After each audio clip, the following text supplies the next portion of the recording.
People think Nevada is all casinos, bright lights, and endless highways. They're wrong. There are places hidden in the desert that don't appear on maps, places that shouldn't exist, places where the laws of nature seem to stop working after sunset. I learned that the hard way. My name is Ethan Cross, and 6 months ago I took a bartending job at a place called the Dusty Coyote Saloon. At least, that's what the old wooden sign outside called it. The sign stood alone in the middle of nowhere. No town, no houses, no gas station, nothing. Just endless desert in a lonely building surrounded by sand. I had been desperate for work. My savings were gone. My rent was overdue. When I found an advertisement offering 3 times the normal bartender salary, I didn't ask many questions. That was my first mistake. The directions had been strange. Drive north from Las Vegas.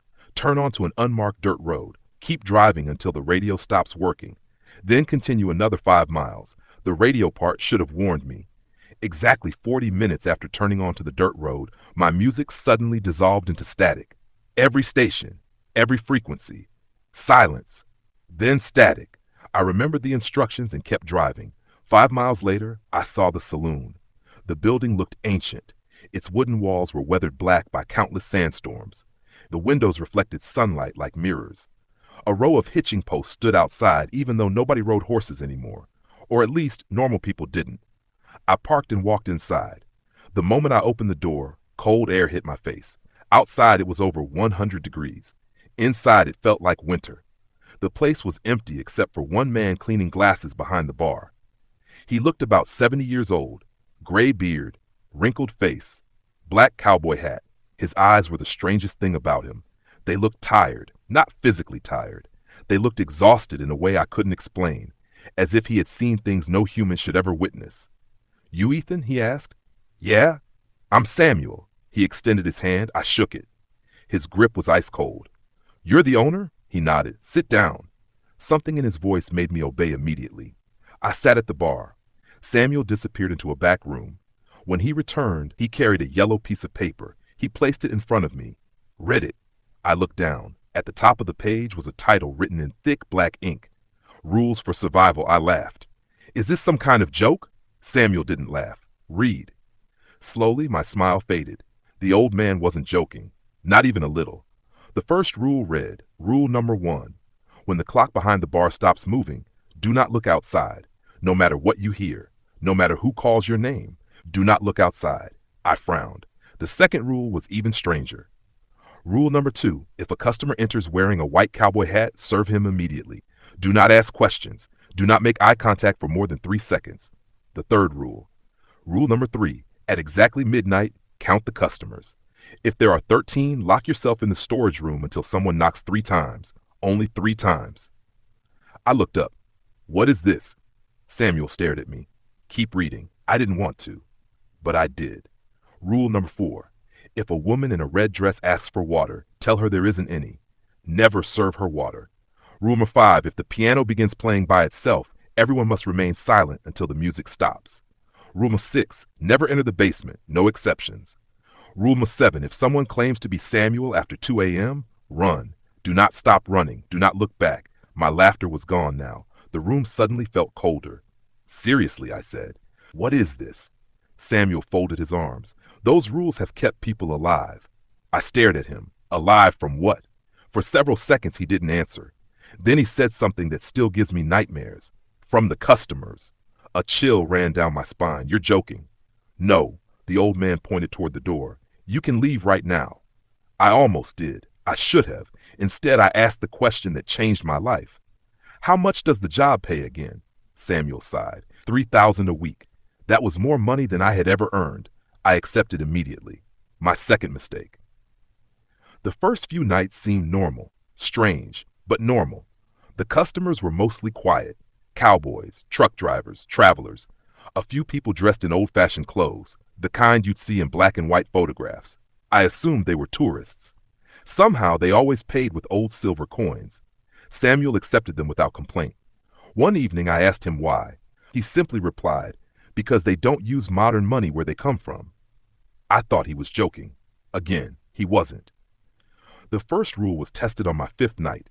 Around 11 o'clock I heard a loud click. I glanced at the clock. The second hand had stopped moving. Everyone inside the saloon immediately became silent. Every customer, every conversation, gone. The room felt frozen. Then I heard something outside. My mother's voice. "Ethan!" My heart stopped. My mother had died 3 years earlier. "Ethan, help me!" The voice came from outside the front door, clear as day. I nearly turned around. A customer grabbed my wrist, hard. His face had become pale. "Don't!" That single word saved my life. I remembered rule number 1, do not look outside. The voice continued, begging, crying, screaming, for nearly 5 minutes. Then silence. The clock started ticking again. Everyone resumed drinking as if nothing had happened. Nobody explained anything. Nobody spoke about it, not even Samuel. Weeks passed. I learned not to ask questions. Questions never received answers, at least not answers I wanted. Then one night, something happened that changed everything. A man entered wearing a white cowboy hat. Rule number 2. I immediately served him. The moment I placed the drink on the counter, he smiled. His teeth were completely black, every single one. My stomach twisted. He slid a silver coin toward me. As I picked it up, I noticed something carved into the metal. A date, 1889. The coin looked brand new. The man leaned closer. "How many nights have you worked here?" His voice sounded wrong, like several people speaking at once. "About a month." His smile widened. "Then you still don't know." "Know what?" He looked toward the basement door. A look of fear crossed his face. Actual fear. Then he whispered, "Something down there is waking up." Before I could ask anything else, he stood and left. The front door slammed shut behind him. Samuel appeared seconds later. His face had turned white. "What did he say?" I repeated the conversation. The old man's hands began shaking. For the first time since I met him, he looked terrified. "Did he say waking up?" "Yeah." Samuel cursed under his breath. Then he locked the basement door and added 3 more padlocks. That night, nobody slept. Not even Samuel. 3 nights later, I discovered why. At exactly 1:47 a.m., a loud bang echoed beneath the floor. The bottles behind the bar rattled. Customers stopped talking. Another bang followed, then another. Something was hitting the basement door from the inside, something powerful. The floorboards trembled. Dust fell from the ceiling. I looked toward Samuel. He was staring at the basement. His face was filled with horror. Then the final padlock snapped. Clang! The sound echoed through the entire saloon. The basement door slowly creaked open. Darkness waited below. And from that darkness came the sound of heavy footsteps climbing the stairs. One step, then another, then another. Something was coming up, and every customer in the saloon immediately stood up and backed away. Even Samuel. The thing reached the top step. A massive shadow appeared in the doorway. Then 2 glowing yellow eyes opened in the darkness. And the creature spoke my name, Ethan. To my horror, it sounded exactly like my own voice. Ethan. The voice came from the darkness beneath the saloon. My own voice. Not similar to mine. Not close to mine. It was exactly my voice. Every word, every tone, every tiny detail. The sound sent a chill through my entire body. The yellow eyes remained motionless in the basement doorway. Nobody moved. Nobody breathed. The customers stood frozen around the room. Even Samuel looked terrified. Then the creature took another step forward. The lantern light finally reached part of its face. I wish it hadn't. At first it looked human. Then I realized something was wrong. Its skin appeared unfinished, like wet clay molded into the shape of a man. Its features shifted constantly. Its nose changed shape. Its cheeks moved. Its jaw stretched and shrank. The thing couldn't decide what face it wanted to wear. And then it settled on mine. The creature smiled. I was staring at my own face. My own eyes. My own mouth. My own smile. Except its smile stretched much wider than any human smile could. Ethan, it said. Come here. My legs almost obeyed. I don't know why. Something in its voice pulled at my mind, like invisible hooks digging into my thoughts. I took one step forward. Then Samuel slapped me hard across the face. The pain broke whatever spell had hold of me. Don't listen to it, he shouted. The creature's smile vanished. For the first time, anger flashed across its face. It looked directly at Samuel. The room temperature dropped instantly. Glasses behind the bar frosted over. Several customers backed away. One old cowboy whispered a prayer. The creature slowly tilted its head. You've kept me waiting too long, Samuel. The old bartender didn't answer. The thing took another step. The floor creaked beneath its weight. I noticed something horrifying. The creature's feet weren't touching the ground. It was floating inches above the floorboards. As it moved forward, shadows spread around it like black smoke. The lanterns flickered. The piano in the corner suddenly played a single note. Everyone froze. Rule number 5. If the piano begins playing by itself, everyone must remain silent until the music stops. The creature turned toward the piano. A strange expression crossed its face. Fear. Actual fear. The piano played another note, then another, then another. Soon a slow melody filled the room. Nobody spoke. Nobody moved. The creature remained perfectly still, its glowing eyes locked onto the piano. The melody continued for nearly 3 minutes, 3 very long minutes. Finally, the music stopped. Silence returned. The creature growled, a low, animal-like sound. Then it backed toward the basement. One step, then another, then another. The yellow eyes disappeared into darkness. A second later, the basement door slammed shut by itself. The entire saloon exhaled at once. Customers collapsed into chairs. Several looked exhausted. One woman started crying. I turned toward Samuel. What was that? The old man poured himself a drink. His hands were shaking. That, he said quietly, is why Rule 6 exists. The saloon closed early that night. The customers left before sunrise. Nobody complained. Nobody stayed behind. By 6 o'clock, only Samuel and I remained. I followed him into his office. The room was small. A desk, a lamp, a filing cabinet, and dozens of old photographs hanging on the walls. I had never been inside before. Now I understood why. The photographs showed former bartenders.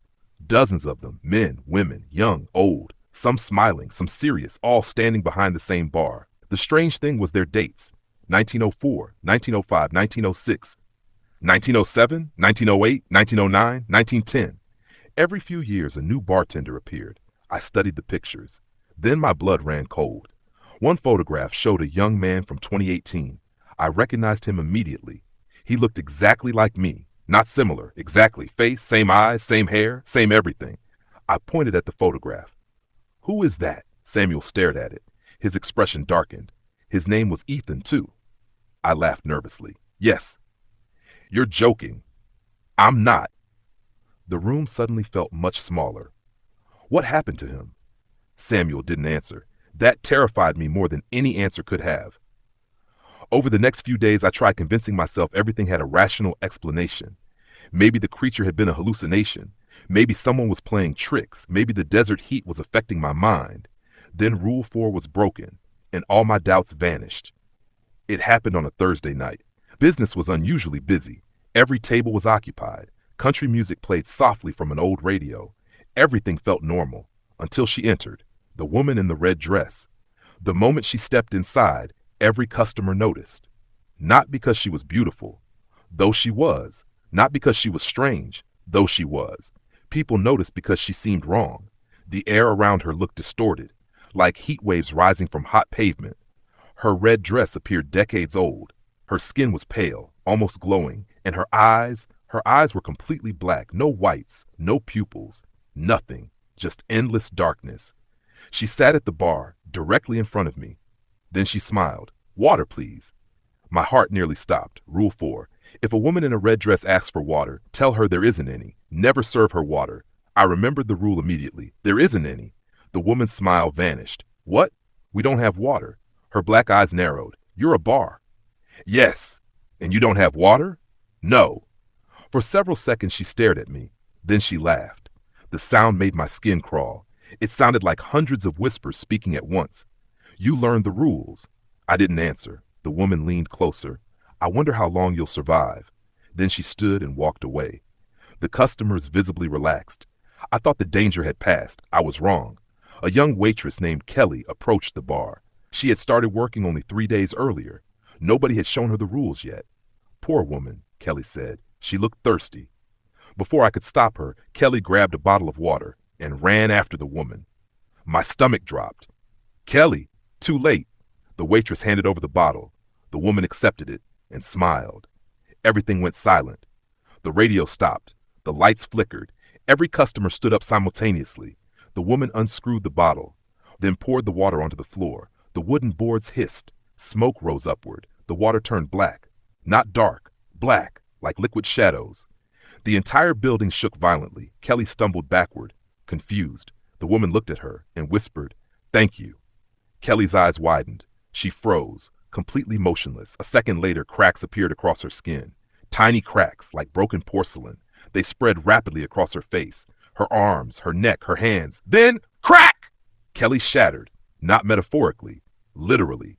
Her body exploded into thousands of white fragments. The pieces scattered across the floor. The room erupted into screams. Customers rushed for the exits, chairs overturned, glasses shattered, and through all the chaos, the woman simply smiled. Then she disappeared, not walked away, not ran away. She vanished, gone, as though she had never existed. The only evidence she had been there was the black stain on the floor and the pile of fragments that had once been Kelly. After that night, I considered quitting. Actually, that's not true. I decided to quit. There was no considering. I packed my bags, loaded my truck, and prepared to leave. Samuel didn't try stopping me. He simply nodded. I understand. For the first time since meeting him, I felt sorry for the old man. He looked exhausted, broken, like someone carrying a burden for far too long. I climbed into my truck, started the engine, and drove away. The saloon disappeared behind me. I felt relieved, free, for exactly 20 minutes. Then I noticed something strange. The road wasn't changing. The same rock formation appeared again and again and again. At first, I thought I was lost. Then I saw the saloon, directly ahead of me. Impossible. I had been driving away from it, yet somehow I was back. I turned around immediately, drove in the opposite direction. 30 minutes later, the saloon appeared again, waiting in the desert. I tried a third route, then a fourth, then a fifth. Every road led back to the same building. By sunset, I finally understood. The saloon wasn't letting me leave. I returned to Samuel. He wasn't surprised. How many times? 5, he sighed. About average. My heart sank. What do you mean average? The old man looked at me with pity. Nobody leaves after they learn the rules. The words hit me like a punch. No, I'm sorry. There has to be a way. Samuel didn't answer, because he didn't have to. The look in his eyes told me everything. There wasn't. That night, unable to sleep, I wandered through the saloon alone. The building felt different after midnight. The shadows seemed deeper. The silence felt heavier. Around 2:15 a.m., I heard footsteps upstairs. Slow, deliberate. I assumed it was Samuel. Then I remembered something. Samuel always slept in the room behind the bar. And Rule 7 suddenly flashed through my mind. If someone claims to be Samuel after 2 a.m., run. Do not stop running. Do not look back. A floorboard creaked above me, then a familiar voice echoed down the hallway. Ethan? My blood froze. It was Samuel's voice. Perfectly Samuel's voice. Ethan, come upstairs. The voice sounded calm, friendly, normal. But it was after 2 a.m. Another floorboard creaked. Ethan? The voice was getting closer. I slowly backed away. Every instinct screamed at me to run. Then I saw something moving at the end of the hallway, a silhouette. Tall, thin, wearing Samuel's hat. The figure stepped into the moonlight and smiled, but the smile stretched from one ear to the other, far wider than any human face should allow. Ethan, it said gently, why are you backing away? At that moment, I remembered Rule 7, and I ran. Behind me, something began laughing, and the laughter followed me through the darkness of the saloon. I ran. The moment that thing smiled at me from the end of the hallway, every survival instinct in my body took over. I didn't ask questions. I didn't hesitate. I followed Rule 7. Run. Do not stop running. Do not look back. Behind me, the laughter echoed through the saloon. At first, it sounded like Samuel. Then it changed. The voice became deeper, then higher. Then dozens of voices laughed together. Men, women, children, old people, all laughing at once. The sound bounced off the walls and chased me through the darkness. I sprinted past the bar, past the tables, past the piano. My lungs burned. My heart hammered against my ribs. Still, I didn't stop. The thing behind me was getting closer. I could hear its footsteps now. Or maybe they weren't footsteps. They sounded more like claws scraping across wood. Scrape, scrape, scrape. The noise was only a few feet behind me. I wanted to look. Every part of me wanted to look. But Rule 7 existed for a reason, so I kept running. The storage room appeared ahead. Without thinking, I threw myself inside and slammed the door shut. The room plunged into darkness. I pressed my back against the door.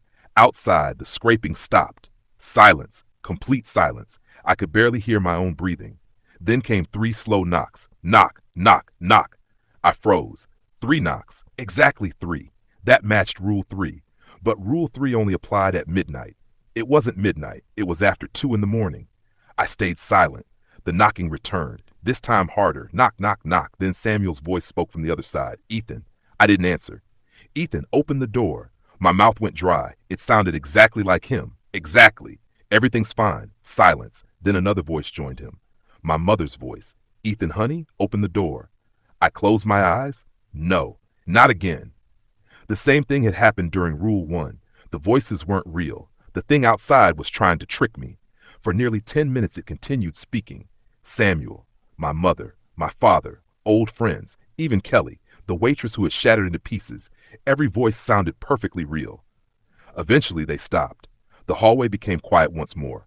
I waited another hour before opening the door. The saloon was empty. No sign of the creature. No sign of Samuel. Nothing. At sunrise, I found Samuel drinking coffee behind the bar. He looked exhausted, more exhausted than usual. Dark circles hung beneath his eyes. You met him, he said. It wasn't a question. I sat down. Who is he? Samuel stared into his cup. For a long time he said nothing. Then he finally spoke. The mimic. A cold feeling settled in my stomach. The thing can become anyone? It doesn't become them. Samuel shook his head. It learns them. What's the difference? The old man looked toward the basement door. A mask isn't a face. I wasn't sure what that meant. Unfortunately, Samuel explained. Years ago, before he owned the saloon, there had been another bartender, a man named Daniel. One night, Daniel broke Rule 6. He entered the basement. Nobody knew exactly what happened down there. All they knew was that he never came back. A week later, strange things began happening. People heard familiar voices.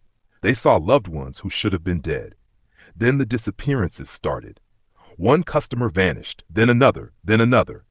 Eventually, the survivors realized something horrifying. Whatever lived beneath the saloon could study people. It watched them, learned their memories, copied their voices, and when it knew enough, it wore them. I felt sick. You mean it kills people? Samuel looked away. I mean it replaces them. That answer haunted me all day. What did replacement mean? How could something replace a person? The more I thought about it, the worse it became.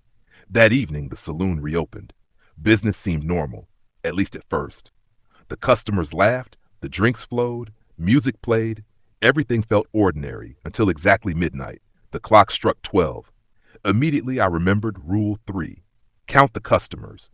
If there are 13, lock yourself in the storage room until someone knocks 3 times. Only 3 times. I began counting. 1, 2, 4, 5, 6, 7, 8, 9, 10, 11, 12, 13. My stomach dropped. There were 13 customers, exactly 13. I stood up so quickly my chair fell over. Several customers noticed. None looked surprised. A few actually appeared frightened. They had counted too. I rushed toward the storage room. The moment I reached the door, a loud crash echoed through the saloon. Every light went out. Darkness swallowed everything. People screamed. Glass shattered. Something heavy moved through the room. The floor trembled. I threw myself into the storage room and slammed the door shut. Pitch black darkness surrounded me. Outside, chaos erupted. Furniture crashed. People shouted. Then came horrible screams. Not ordinary screams, the kind people make when they experience unimaginable terror. The sounds continued for several minutes. Then silence. Absolute silence. I sat in darkness, waiting. Minutes passed. Then hours. Eventually 3 knocks sounded against the door. Knock, knock, knock. Nothing else. No voice, no footsteps. Just 3 knocks. I waited another minute, then opened the door. The saloon was empty. Every customer was gone. Chairs lay overturned. Broken glass covered the floor. But there was something else, something far worse. The walls were covered with handprints, hundreds of them, made from black liquid. The same black liquid the woman in the red dress had spilled onto the floor. The prints covered every surface, even the ceiling, as though dozens of people had crawled across it. I stared upward and noticed a message, written in dripping black letters above the bar. He is waking. My blood turned to ice. The same warning the man in the white hat had given me. Something beneath the saloon was waking up. The next morning I found Samuel staring at the message. He looked defeated.